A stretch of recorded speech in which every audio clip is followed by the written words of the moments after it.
One of the name that he has is he's Al-Khaliq, the creator. But why would he create? Why wouldn't he, destroy? What do you mean destroy? I mean, you're saying he's a creator. Why? I don't get it.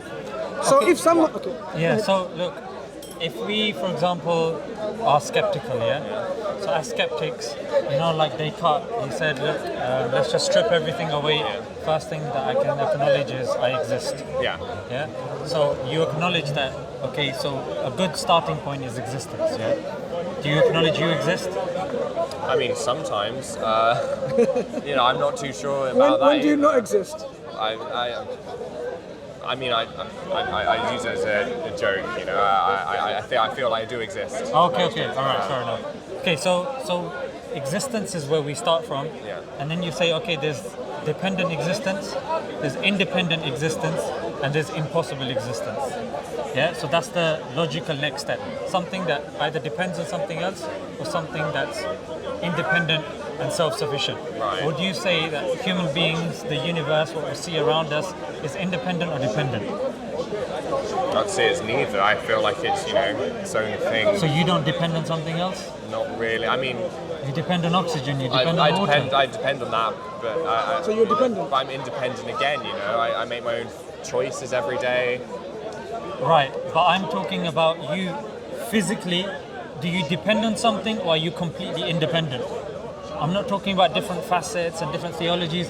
I'm just saying, just bare bones, are you and the things around you dependent or independent? Are you absolutely independent of anything and everything, or you need something, you're dependent on something? Oh yeah, no, I'd say I'm dependent. Yeah, so that's when you're dependent, you're not. So you're dependent, the trees are dependent, the sun is dependent, everything that we see around us is dependent. Yeah. Then we bring the point that, quite simply, the argument is, you cannot have an infinite regress of dependent things. Yeah. That's literally the argument. Yeah, that if you have dependent things, it comes back to that person throwing something, that there has to be an end to that causal chain. Otherwise, then you can't be standing here. So by the fact that you're standing here means that there is an end to that chain. And the end of dependency is necessity. So we're going into philosophical reasoning, yeah? So necessity. So that necessary being that's what we depend upon. So we're dependent, the necessary being is independent. Right. You with me so far, yeah? Yeah. This is like Leibniz and, pretty standard deist kind of model.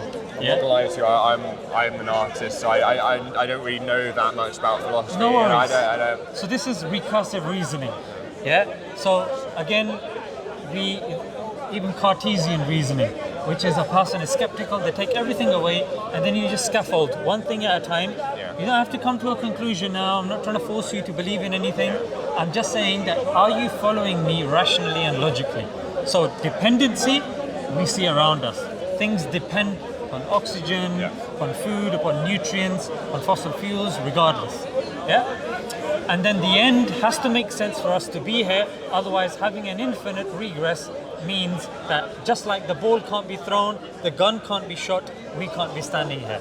So the necessary being. So this actually ties the questions that you were asking, which is now that necessary being. What qualities logically can you infer of that necessary being? So firstly, it has to be, independent, because contingent things, dependent things, rely upon it. So it's independent. Mansour said it has to be wise, or maybe that was in the previous discussion. It has to be intelligent. Why? Because we see intelligence around us. And unless we're being hypocritical, because I think you have a contention with that. So with intelligence, if we look around us and we see, for example, a pile of fecal matter, we'll say, okay, it's logical to deduce that an animal went past, that it came from, okay, if somebody's got blue paint on their legs, it's logical to deduce that they've come from a place that was being painted blue. So logically, it's the same criteria we use to find alien life we're searching for intelligence. Yeah. It's the same thing that we're doing when we're looking for past civilizations. But that's the ahead. thing. Sorry to interrupt, but I don't see how that. I see how you can see that relates to God, but at the same time, it could just be coincidence. No or problem. accident. No problem. That's my side. I understand and I sympathize with what you're saying. It's not sympathy I need, but I sympathize with that point of view. Maybe okay. not with you. Yeah. So the reason why I sympathize with that is because a person might think, okay, that's what was your point? It could be just coincidental. What could be the design? The chain. How if you're saying there's always a chain, Right. So my happens. point would be, what's the inference to the best explanation? Is it that something with such a complex design, like if you were to see something like a phone, it's a very basic example, but you see a phone, you're not going to assume, and you're not going to tell your 7-year-old son, that is a device we don't know. It's come over millions of years with oil and metal has come together. You're going to form the inference to the best explanation. Can there be a 5-car pileup as you're crossing the road? Of course. What's the likelihood of that? Very less, because we have traffic rules. So what I'm doing is that's not the crux of my argument. I'm saying if we use the inference to the best explanation and we see design, and just like we look for design and intelligence, we assume intelligence for what's around us, it's logical to assume that the necessary being also would be intelligent. That's the thing. Another thing is, I'm more confused why there's unity in, say, why is there Muslim, Christian? If everybody believes the same, why don't they just Fantastic. together? We'll come to that though. But then dealing with the necessary being, because some of your questions stem from this. The next thing I would argue is that he is wise, because wisdom is a byproduct of intelligence. And the point of wisdom is, and that's I think a good refutation of the deist point of view, which is God just created us and left, or he did this or he did that. If we claim that something is wise, intelligent, it's not befitting of somebody who's wise to just create something for no purpose whatsoever. I do that. No. Go on, give me an example. Well, sometimes I've got a sketchbook with me. I sometimes just draw a circle and throw it away, not because I have any plans in mind, but because. So you being an artist, because my wife's an artist as well, so I know where you're coming from. When you're doing a circle, you may not necessarily think at that moment in time that you're doing something, but what you could be doing is, I'm bored, I'm just going to see if I can do this. You may be thinking unconsciously, like it's the Freudian psychology, that we are, that there's always a reason, or there's something that's influencing us to do something. That's the reason people are paying millions for advertising. So even if you're doing a circle, being an artist, there's a goal. It may not be, I'm going to draw a picture. It may just be, let me see if I can do this, or I'm bored, let me just doodle. But even the doodles of an artist, you're saying subconsciously have meaning, Yeah, it's art, and I'm sure you agree with me. So, coming back to the point, wisdom, especially if we're saying that he has will, because I'm going to argue he has will as well, the necessary being. Because the fact that the universe is created one way and not another way is indicative of a will. Do you see? Right. So, for example, even that the universe was created one point of time rather than another point of time indicates that there's a will. I would also argue that there is power. The necessary being has power, because power gets power from something else that it depends upon. It's the nature of power. And then, of course, eternal, because if the contingent beings rely upon the necessary being, then naturally has to be eternal. It can't pop in and out of existence, otherwise there'd be chaos. So all I'm saying is that logically speaking, what I've just explained to you about the necessary being is our definition, the Muslim definition of a God. The Muslim definition of God, I would say, is more veracious than the Christian and the Hindu definition of a God, because we're saying that there's an end to the causal chain. They would say, no, there's one deity, but that one deity is actually 3 deities. But then now there's a conflation of will. So the Father says that, okay, if the Father was to say the tree is red, but the Son is to say the tree is green, and the Holy Spirit was the tree is magenta, then what color is the tree? Do you see? Yeah, I know what you So mean. I would say that if a person goes back to recursive reasoning and just logic and just goes back to basics, a person will intuit, like Justin Barrett said of Oxford University, that there is a God. That there is a God that's created us. It's not naturally intuited that there's loads of conflicting gods with loads of wills. That's why we've got programs like the Clash of Titans. You know, you've got all of these gods warring with each other. Even Thor, you know, he's got beef with his father. No, his brother's got beef with his father. So the fighting of the gods. And naturally, if there were fighting of the gods, there'd be chaos. So that's why I wanted to stick with this initial bit. That let's get the concept of God, you know, secure, because that's now what we're going to build upon. That this God, with wisdom, is going to, it makes sense for, just like a teacher imparts their wisdom, just like, you know, an ignorant individual will. There's my friend. It's dependent on a teacher to teach one. So I'm dependent on the teacher. So there is dependency. Oh, sorry.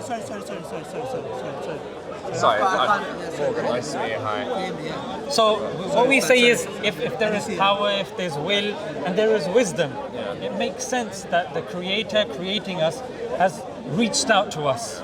And if you look at the common thread throughout all the religions, they have a holy book, they have a messenger, so somebody that God has selected to kind of speak to humanity. So the next question that I would have thought would make sense, Morgan, is you as a Muslim, what's your criteria? And it would be interesting to see, as a agnostic atheist, what criteria would you require a holy book to have for you to say, you know what, okay, it's from God?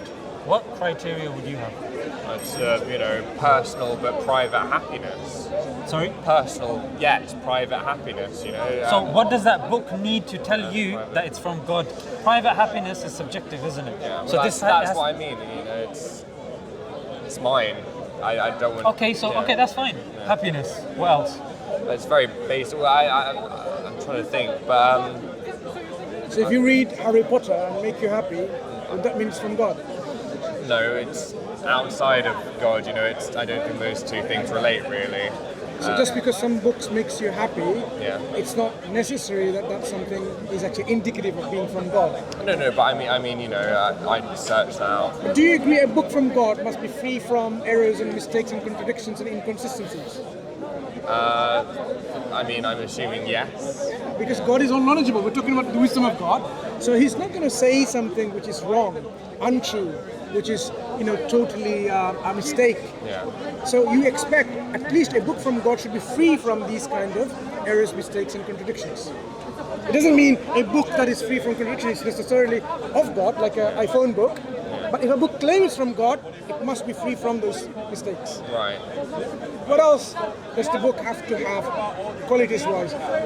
Should it describe God perfectly? Or should it just say a book describes God like God is a little mouse, someone stepped on it and it got smashed and squashed and then it got eaten up by some birds flying to it and that's it, that's the end of it. You'd say, that's not a perfect description of God. A book has to describe God which makes sense to you, that is a perfect description of God.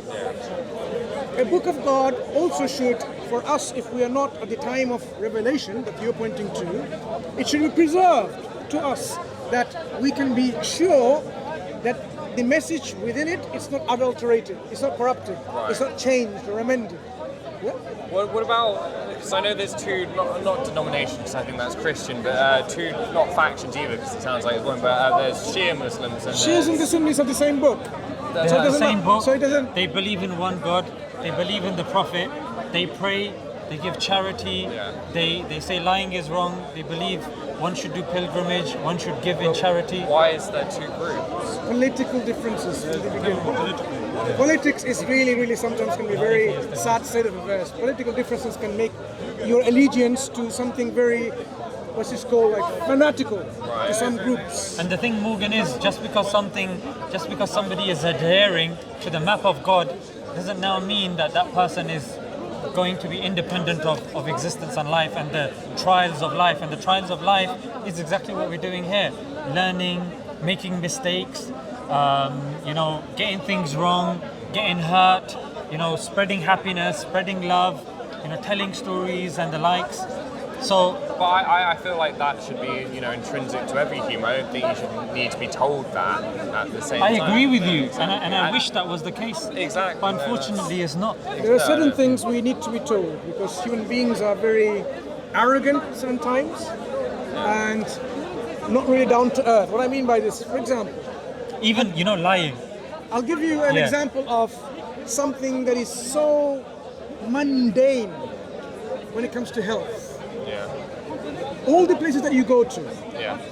hospital, workplace, restaurants, in the toilet area, you do your business, Yeah.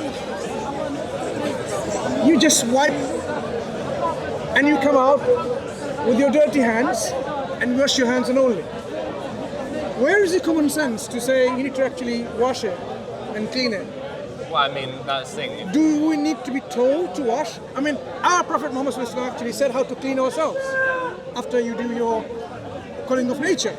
So, some things as mundane as this, in 21st century, people, when the thing happened with the coronavirus, what people were doing, they're stockpiling toilet paper, right? They didn't have any idea that actually, well, all you need is what we call a lota or a water pot, and you can wash yourselves, and you can dry, of course, with people agree. panicking. Yeah. This, even to the health systems, needs to be told. What you have in place is not really hygienic. More hygienic is if you have a system in which you have, a shower head. You'll see some if you go to a Jarod on Marble Arch restaurants, you'll see in the toilets, there's like a shower head. It's not for a shower in the toilet, it's not to wash yourself when you've done your cleaning bits, right? So even this needs to be told. So religion is where God, through the scripture, tells us what is right for you to do, wrong for you to avoid, do's and don'ts, which is good for us. See, that's the thing. I see, all these like not biblical religious texts. It's more sort of like fables, I mean, Because certain things have been introduced as fables. yeah, that's the thing. But that's in the religions that got corrupted. Islam tells you about to give you Morgan, to give you one example where this approach about fables and vestigial organs and science is really not really very sensible thing to discard of. In science, they used to come and say, you know what, this is a vestigial organ, that's a vestigial organ, byproduct of evolution and so on, because they can't think about the purpose. To prove evolution, they say, that's a vestigial organ, meaning it has no function and purpose. It's just a leftover. Yeah. Only later to realize appendix has a function of stress control and various other things. So, junk DNA is another example. They call it junk because they didn't know what it does. know it, Now we know how many things of junk DNA has a specific function. It has coding for a specific protein and so on. Likewise, when it comes to the other example, so the example I was talking about, this is science. What's the example I gave you about from religion? Just remind me, I lost the train of thought. We're talking about cleaning ourselves in the toilet. No, this is about science, what they consider to be, fables. Yeah. Fables. In the 1970s, they discovered, they meaning archaeologists, in Syria, a city called Tel Marduk or Ebla, and they found within these cuneiform tablets talking about different cities that people did business with. One of the cities was called Iram. Other was like Thamud. But within the historical record of Arabia, or within this area, everyone forgot there was a city called Iram. It was not in the historical record. So when non-Muslim translators of the Quran or critics of the Islamic religion, they said, look, the Prophet invented and fabricated and made all these fables about this city called Iram and so on and so forth. because it doesn't even exist. What happened in the 70s? Now we have archaeological record, historical data saying that city existed. So what? Because the Quran said, and you don't have a historical record, you can't just simply throw it out and saying it's fable. That was a clear demonstration, a shock to these individuals. Right? And then it gave at the same time, how did the Prophet know? A city that totally disappeared from human memory. How did he even know this? His people doesn't know. The Quran reminds them. Do you know about this city? About this city called Iram? And this is what they did and so on and so forth. Likewise, how the Quran talks about historical events of the past and corrects the historical misinformation that's been passed on by the Bible, for example. It corrects the Bible in certain instances, saying, no, during the time of Joseph, the Prophet, the monarch was not called a pharaoh. They didn't have the title pharaoh. They were just simply kings. Well, now, with our timeline and chronology of the historical record, we know within this time frame, there was no pharaohs. So, not only the Quran is correcting, not introducing fables. Just to add to that, it was only 1,000 years later that the Rosetta Stone came, and that confirmed that indeed at the time of Joseph, there were no pharaohs. The dynasty were kings. And then it was introduced at the time of Moses. We learned about hieroglyphics through the discovery of Rosetta Stone. Sure. Because it's trilingual. Yeah, 3 languages, and they could easily decipher it. Yeah. Wow, someone was so clever to write it in 3 languages and make that hallmark in history that we can revive that language again. Yeah. It might be difficult for us to say how they pronounce certain words. Okay, is it like, how you say something like this, Titimus or Atnachan, I'm just making things up, or is it something different? But the wordings is there, script is there, the text is there, we know, and we have deciphered a lot of hieroglyphics.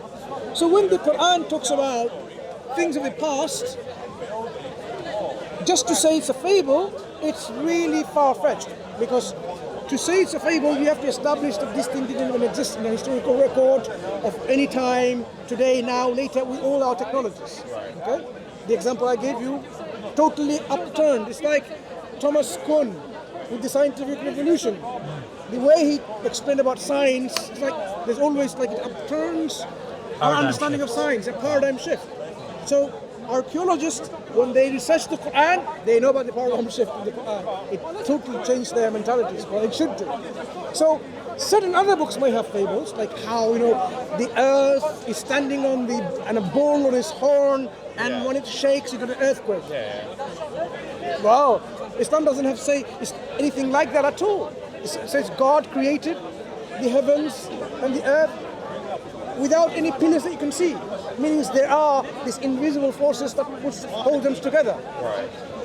There are some very weak, false, fabricated narrations and so on, or very weak narrations, which comes from the Judeo-Christian sources, which they have accumulated, that talks about all the stories about the fish and the whale and so on. But they're not authentic. The authentic statements of the Prophet is recorded, and this, they filter through, and you will see that it makes sense when the Quran talks about. So when you look at the Quran talks about natural phenomena. So you expect a book not from God to make mistakes when it describes natural phenomena of that time, which is of a scientific nature. Because at that time people were making mistakes describing natural phenomena. They thought the universe was static, for example. They thought the baby in the womb didn't undergo successive changes of its creation. It just became bigger and bigger. It was already a preformed human being, and it just became bigger and bigger. The Quran could have mentioned all of these things by taking the contemporary understanding of science and so on. But it rejects all of that, and it corrects it and gives you a different understanding. Today now we know, it's congruent with our understanding of science. So science, it seems to be coming with and in line with what the Quran says. Not Quran is in line with science, we have a different paradigm. We don't say the Quran is true because the science is saying these things. We say science is now on the correct understanding of reality because it's in line with the Quran. See, that's the thing. I'm not knowledgeable on the Quran, as you can probably tell. That's okay. So all of this, it's just interesting to find out. I mean, my belief will still stand. I feel it. God is far too elaborate. But you believe in a originator of the cosmos who is intelligent, has wisdom, has knowledge, possesses of energy and power, has choice and intent, has created all of these things, who is the creator. You've already believed a believer in a... I don't believe all of those things. You know, my belief is subject to change, you know. So you don't accept any of that, what we just demonstrated? I mean, I see your arguments, but I don't feel I'm knowledgeable enough to, you know, argue back, you know. Fine, but you can see the soundness and validity of the argument. Yeah, no, I can see, honestly, You can look into it, no Yeah. problem. You can research more, think and reflect more, but you can at least see the soundness and validity of what we are providing. Yeah. If you want to then say, I'm going to commit to it, it requires some kind of conviction. Right. And it requires some kind of hard will, where I'm saying, yes, I'm going to accept it. That is why Islam is one of submission and surrender. It's not something just voluntarily taking it, but submitting and surrendering to it, because it's so easy to surrender to these concepts. It's not easy to submit that there is a creator greater than you. People cannot accept that someone is greater than you like that. That's why most atheists are atheists, because they cannot accept someone is greater than them who created all this universe. It's the ego business that comes on. That's the thing. I see what you're saying. There's all these explanations, but sometimes I like to live with a little bit of mystery. You know, I like things to be unexplained. But to us, Yeah. we say we live a rational life with Yeah. critical thinking. Yeah. And if you use critical thinking and be rational, you will come to this conclusion, as Zisan has explained about the Creator, explain about the concept of revelation and guidance, in which it will be free from all errors, mistakes, contradictions. It will give us guidance for a surety. Do you know what the Quran says in the very beginning of the Quran? After the opening chapter, which is the introduction of the Quran, Yeah. it says, Alif Lam Mim ذلك الكتاب لا ريب فيه هدى للمتقين. This book, or that book, Think about your life. there is no doubt whatsoever that there is guidance within it. A guidance for those who are mindful of God. So when we are seeking, researching, just trying to know where the guidance is, this book gives you from the very outset, there is certainly guidance in it without a doubt. Without a doubt, there is guidance within it. So now at least you can see a book from God should give you that surety, that conviction that it is going to guide you, and the Quran offers that. Look about other religious books. I'll name you, I'm not going to name you, but I'm going to tell you what it says. The universe. Whether God created it or not created, who knows? Can this be from God? This is the book of the Hindus, the Vedas. Talks about like this. The people who are inspired to write the rishis, they're talking about this. It's all about philosophical speculation, that's all. So we know that cannot be from God, because God knows He created this universe. And the Quran talks about that. He is the creator of the universe. He's the one who's going to guide us. So when you are saying, sometimes I'm not, when you read the Quran is going to like push you to reality, because that is what is giving you certainty of guidance, Right. certainty of truth, certainty of reality. So Quran isn't, because you mentioned fables, Quran isn't just a book that just talks about stories. Right. Quran talks about actually historical facts. One such example that was mentioned, but it will also mention things that can be verified by non-Muslim sources. For example, it talks about certain prophecies, and these prophecies, they can be tested by other primary sources. For example, there was one incident which again is documented in history, and the chronology of Islam is there as well, even in non-Muslim sources. So again, it can be kind of fitted together. This was the battle between the Byzantines and the Persians. And the Prophet, peace be upon him, he, at a time that the Byzantines were losing. And not only were they losing, they'd lost their kind of main city. They lost Jerusalem. Their leader, Heraclius, was being disgraced. And the plague had broken out. And it was at that time that the Prophet, peace be upon him, said that between 6 and 9 years, the Byzantines, the ones that are losing, they're going to beat the Persians. So the Quran made that claim, and exactly within the time frame that the Quran predicted, it took place. And it was verified by, again, I've got all these cameras here, so if I'm saying something wrong, again, I can be refuted online as well. It doesn't make sense for me to just make stuff up. So a non-Muslim source, the Chronicles of Theophanes, again, verified that historically he was not a Muslim. So in terms of prophecies, it's accurate in terms of what the Prophet, peace be upon him, what was revealed to the Prophet via God. It's accurate. It can be tested. It's historically sound. And in terms of you're saying, okay, look, what can religion give to me? I would argue religion has a lot to offer. In fact, Islam came to preserve 5 things.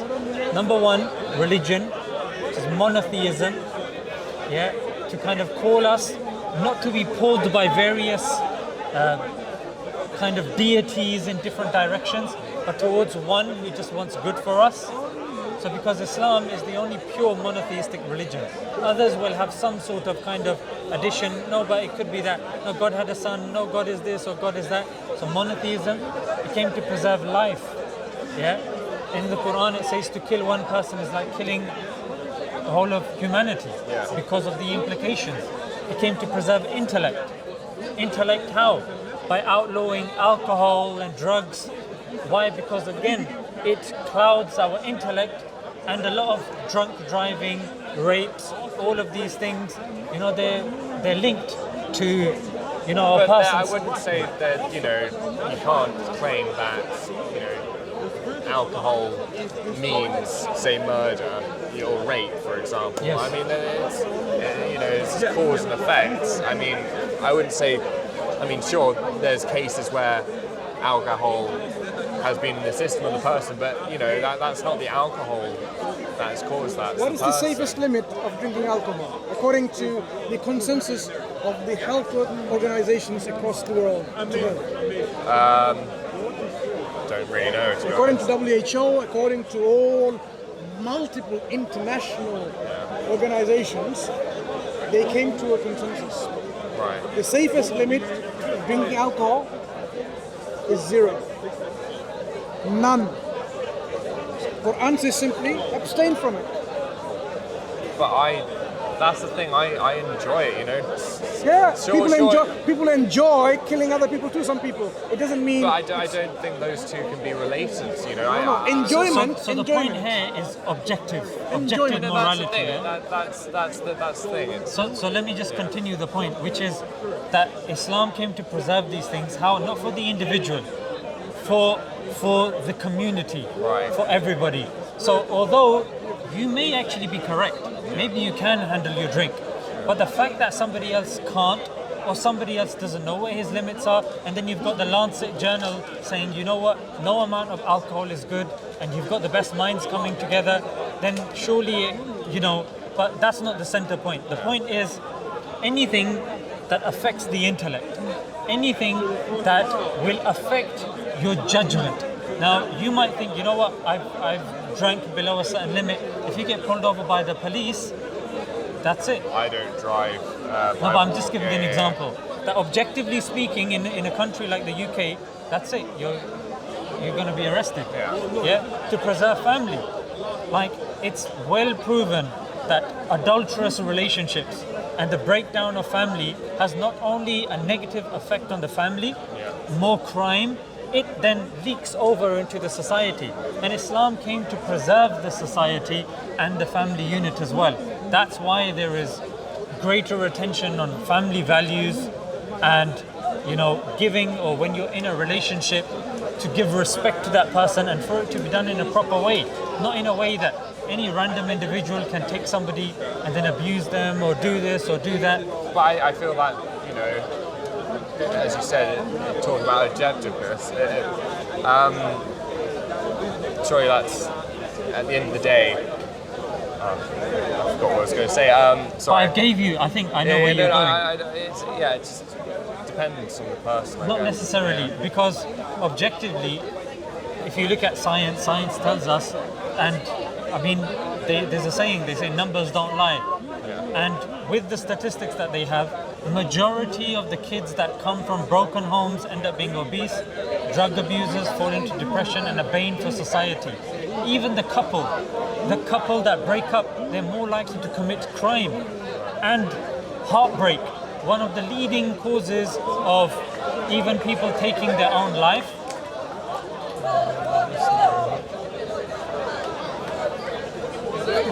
Little children, huh? Adults acting like children.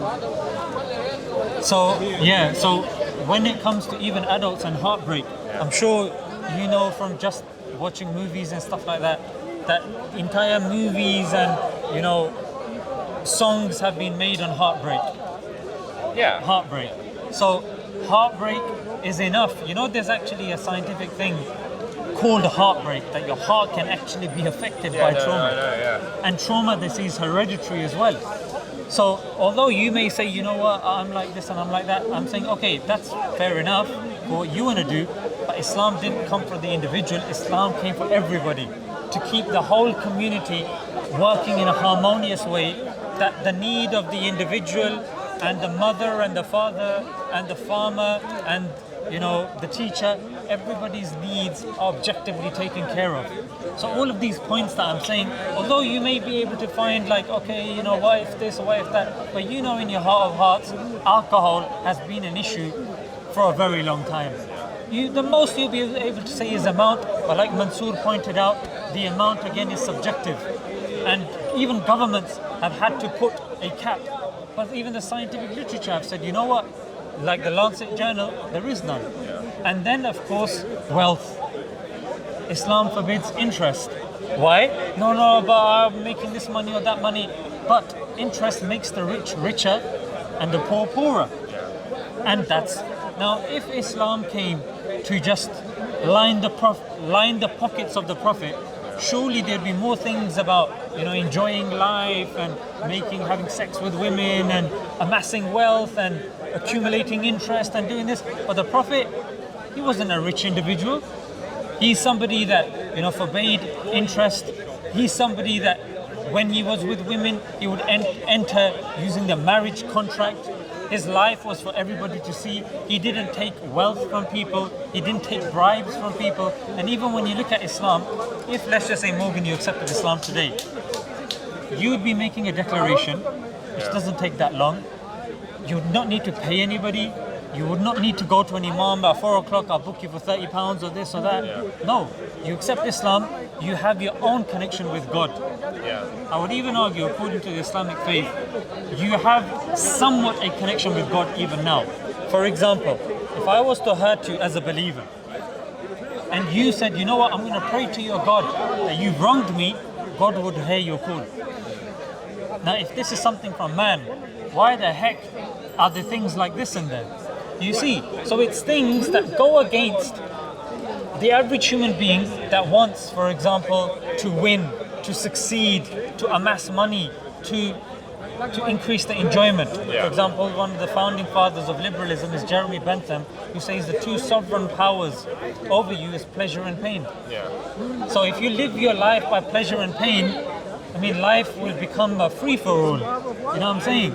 Because if everybody just chases pleasure, I mean, life will become an absurd. There'll be crackheads everywhere, and everybody just going with whatever feels right. So this feeling right is not enough, Morgan, because even when you say pleasure, but you would have to concede to live in a society, you will have to forego certain pleasures to live harmoniously. So you're like, okay, there's some sort of objectivity in the land that I'm in. But now the question arises, the government, what usul or what principles are they using to kind of decide the harm principle, which is probably what you were alluding to, how you live your life, not of course harm to somebody else and to maximize my happiness. That's what you were saying. So I'm saying the same thing, that, okay, then who defines to whom harm? So firstly, what is harm? Now you have a community, the LGBTQ community, they're trying to push forward a notion that to misgender somebody should constitute a crime. Right. So again, according to them, they're saying that's harm, you're harming us. That's a harm principle. But somebody else was saying, you curtailing our freedom of speech, that's harm. Do you see? So when left to our own devices, human beings, it'll be a free-for-all. There was a study done by an individual from the University of Toronto. He done a study, and that's what I want to say about lying. He said children as young as 2, 50% of them lie. Yeah. If you take it up to 4-year-old kids, up to 80% of them lie. So even lying, people say, no, we should be like this and we should be like that. That's all fair and good. Then why aren't we allowed? I'm telling you, Morgan, have you been to Pakistan? No. Yeah. So the traffic rules in Pakistan compared to the traffic rules here, big difference. Yeah? Very big difference. So if you are over there, zebra crossing, it just paint on the ground. Yeah. It doesn't really mean anything. Yeah. If you, as Morgan, I would advise you to go to Pakistan, Yeah. please look both ways when crossing the zebra crossing. It doesn't mean anything over there. Okay. Yeah? So if you're saying, no, human beings should be intuited to the following the rules and caring about the other person, no. I mean, naturally, they're saying even a child is told that, look, they're left with certain amount of sweets, and an experiment was done where they left the room and said, look, if, this is done, then you will do this. And then they left the room, they asked, the child actually lied to get ahead to win the game. The point that I'm trying to say is, left to our own devices, you're seeing what's happening. Can you play football without the rules? No. I can't play football from start, I'm very bad. But you know the basics of football, isn't it? Yeah. That you see footballers, trying to fall over and trying to claim penalties. Yeah. I mean, even though I like Ronaldo has been known to do that, and other players. You try to get the most, especially in the World Cup, where the nation's eyes are on you. Of course you're going to cheat. To say, no, the person should be a good person, that's all well and good. Yeah. But why would you be a good person? Like Mansoor's example, like when you're in the toilet by yourself, I mean, naturally, if you get fecal matter on your hand, you'll want to wash it off. Yeah. On your leg, you'll want to wash it off. Why not when you go to the toilet? Why does that washing, not work over there? Why is tissue enough? It's not enough. So the thing is, when we're by ourselves, why do you think we've got cameras in bus lanes? Because it doesn't make sense. We can't be left to our own devices. So Morgan, the point that I'm trying to say is, Islam, you're saying how will Islam or religion benefit me? I'm saying Islam is benefiting you with objective morality. Right. Because I'm Muslim. And you will see this yourself. Hopefully a Muslim that's practicing, you will see them in certain scenarios and situations when there's no camera or anything. If something and you need help, you can count on them and they will help you. Yeah, why? And they're not doing it because they're going to gain something from you. Because the reason why a Muslim does something is for the pleasure of God. That's the sole reason that we do something. And that's something above ourselves. If somebody is doing something for somebody that they can't see, rest assured they will follow and do something with the people that they do see. That's why divorce, if you look objectively, in Muslim majority countries, rape, less. Murder, less. Gambling, less. Alcohol abuse, less. Stealing, less. In fact, there's social experiments that are done on YouTube where a guy will just leave the keys on his Lamborghini in Dubai, go in, come out, and it's still there. Why? Because the punishment is there, and again, it's coming from religious principles. So it's not what can religion do for me, it's what is religion doing for you, even without you knowing it, that you can call out to God, He will accept and He will hear what you're saying. And even society, if you go like Gabrielle, there's the traveler, she's a solo traveler, and one of her reasons for accepting Islam was when I went to Muslim countries and my motorcycle broke down. Men would be there, and the way they treated me as opposed to people in, say, Western countries, this is enough to show me that it works. And Morgan, that's what I will say. Islam works. It's all well and good saying, yeah, but look, when it comes to happiness and stuff like that, it's a multiplier. If let's just say you want happiness or you're feeling a bit happy, Islam will tell you, don't settle for less when it comes to happiness. You're confusing happiness with lust, with joy, with contentment. That's not good enough. That's to do with receiving. You could have an iPhone, you feel happy for a couple of weeks, All right, fine. But that's not happiness.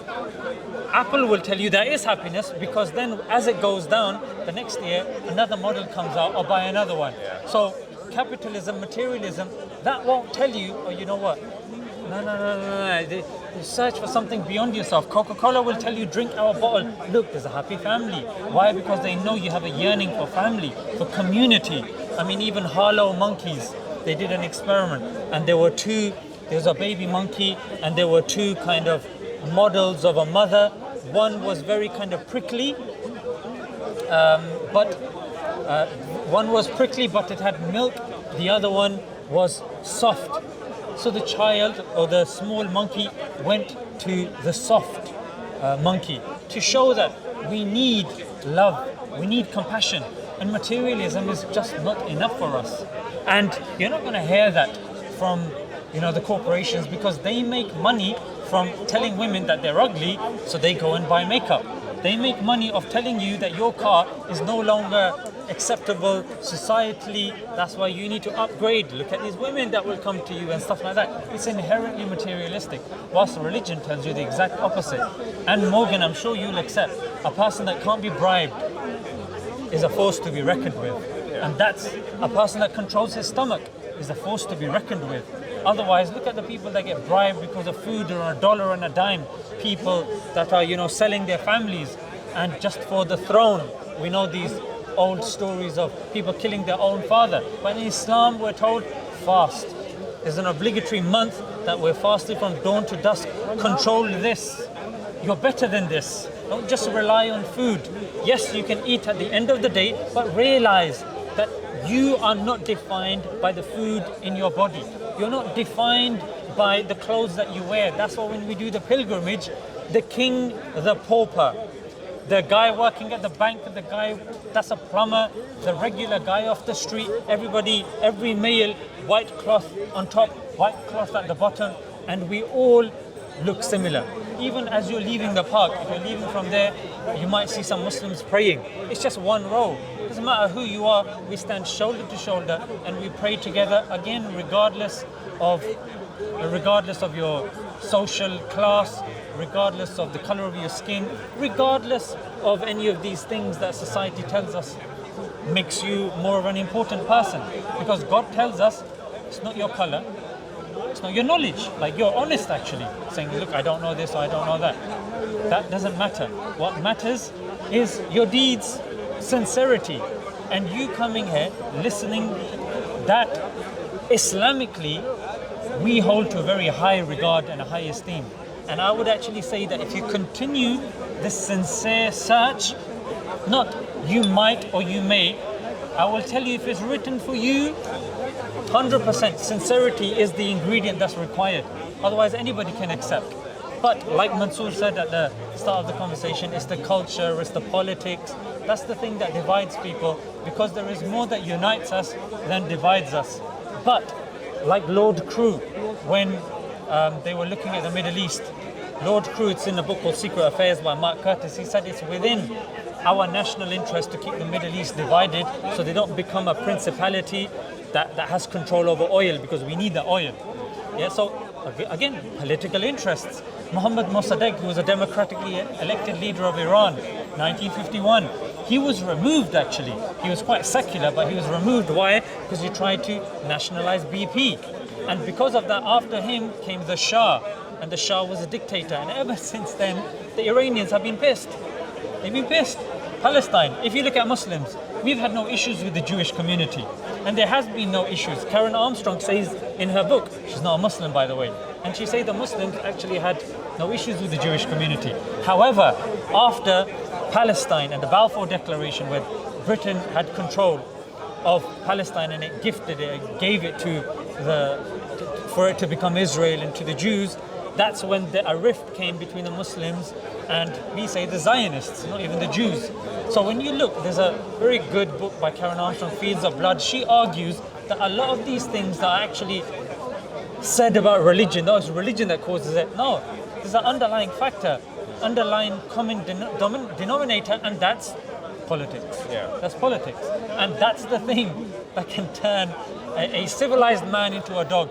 Right. As we're seeing today, people that come with very sincere reasons of becoming political leaders, but then they end up doing all sorts of madness. Power corrupts, money corrupts, and all of these sorts of things. And the only thing that can help you in that moment of time is somebody that can, it's like they say, bully the bully. Like even if we look at the system around us, you've got the police, but who's policing the police? Hitler died, he's doing all of the, he done some madness, but he just died. A lot of people are pissed. So there needs to be something objective. Like I proved to you, rationally it makes sense. You said, okay, what does religion have to offer? Let's say it offers you a peace of mind, offers you justice. We have a higher threshold for pain. Daily Mail, who tends to have anti-Islamic headlines, it said Muslims in 2016 were the most happiest. And again, you look at these non-Muslim sources. The reason I'm giving you these non-Muslim sources is not so it's circular reasoning or it's proved by the Quran and so on and so forth. You can see this stuff yourself. And you will see this, inshallah, God willing. I mean, the fact that you're here, you've given us your time, I'm very grateful for that. The fact that you asked these fantastic questions, and we did go back. I wouldn't say they're fantastic, no. It's just I thought they were good. Shall I tell you why? Because they were your questions. And they're fantastic because you didn't just get off a website. It's fantastic because they were your questions that came from you, and they seemed honest enough to me, frankly. And that's the reason why I think it's a better question than something somebody just got off Google from an anti-Islamic website. You see, that's why I think, just continue doing more of that. And one simple exercise I would say, and you don't need us to do this. When you're at home, when you're by yourself, I'm telling you, if you reach out to God and you're sincere, there's no way God will not answer you or reach back at you. Okay. So if you just raise your hand in whatever way say, oh God, I spent some time speaking to Muslims. They claim that they have the truth. What they said sounded, fantastic, amazing, especially the guy with the blazer. He was very handsome and he spoke a lot of sense. You know what I mean? You can add that. You don't have to add that. He'll be in there. Yeah. So then you say, you know what? So I was sincere. I just want to be guided. I don't know what I need, or life is complex and this and that. They made things simple and I don't know. Say that to him. Okay. Say that to him. And I'm telling you, you don't need to come back to me. It's between you and God. There's a statement of the Prophet ﷺ on this matter. He says, look, if you come to God like a handspan, He will come to you like an arm span. If you come with one arm span, He comes to you 2 arm span. If you go to Him walking, He comes to you running. Metaphorically telling you, if you take that step, 1 step, He takes 10 steps. Because that's how God wants to connect with His creation. Not leaving them in total misery and confusion and doubt and so on, but rather give them the guidance and the light so that they can fulfill their obligation. Because the hereafter and the accountability is something that is certain. So He doesn't want people to go there and be in a bad consequence. So you can run after all your desires and all your, feeling of joy and happiness. I mean, some people do that to the extent where they take all these hard drugs. They go and rape women. They go and kill people because the thrill that gives them makes them happiness. Some people explore all of that. But what we're saying is, look, the ultimate happiness is the happiness in the hereafter. This life of 130 or so years now maximum, compared to life of eternity, this life is nothing. Are we going to forego the eternal success and happiness just for a momentary, not even a fractions of millions of a second compared to eternity of this life, and ignore what's there outstanding? The ultimate abode is the hereafter. People forget that. People think they live in a matrix and that's it. No, the real world, the real abode is the hereafter. Right. And we should not be the loser of that by totally ignoring and rejecting and being arrogant and stubborn when truth comes to us. Seek the truth. When it comes to you, accept it. That's where you will be fulfilling and be passing your test. Because this life is a test. Our Creator knew our outcome. But still He has placed us here for a reason. So that you can test yourself whether you deserve to go to heaven or not. Because He could have put straight you into heaven, me into hellfire. You would not complain. You'd be happy. But I would say, what have I done? Why did you put him into hellfire? I would have questions, and I said, God, you were just Why did you put me in hellfire when I have not done anything? But if God said, look, I knew you were going to be arrogant and stubborn and reject the truth, so I spared all of that. I put you directly into hellfire. Why do we have to create this world and create you and go through for 60, 70, whatever years that I gave you life for? I spared all of that. Then also, but I still haven't done anything. I don't remember doing anything, I haven't done anything. So this life is a test for us to understand and to prove to our own self, against our own self, whether we deserve to go to hellfire or heaven. So take that opportunity seriously, you know. It's something oftentimes, you know, we just leave because of, I'm too busy with my studies and my work, looking for a girlfriend or a wife, whatever, making money. You know, people try, money, one thing, like people all the time in their mind, how do I make more money? How do I get richer, famous, and so on and so forth. People are preoccupied. Quran has a chapter on this. People are running. Al-hakumut takathur. Look how they are continuously going after all this more and more and more and more until they end up in their graves. Then they will know with certainty and so on. The Quran talks about it. That's what people are doing. Everyone is running towards competition to make more and so on and so forth. God is saying this will not stop until you reach your grave. But is it too late by then? Did you really fulfill the obligation? So it is very important, even though you're young and you think you've got so much ahead of you, we have no guarantee when we're going to die. Do I know when I'm going to die? I might fall dead the next minute. You might fall dead 10 years later or 5 years later or even tomorrow. No one knows.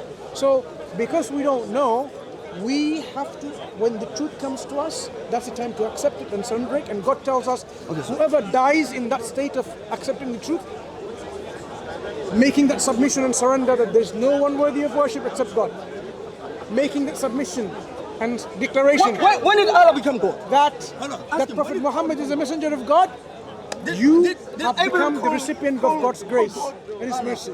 And through His grace and mercy, you will go to paradise. So when did this So to receive that grace, he's just a heckler. To receive the grace of God, you need to be recipient of it. To be recipient of it is to really make that declaration. Not only simply saying, you know, I will think about it later.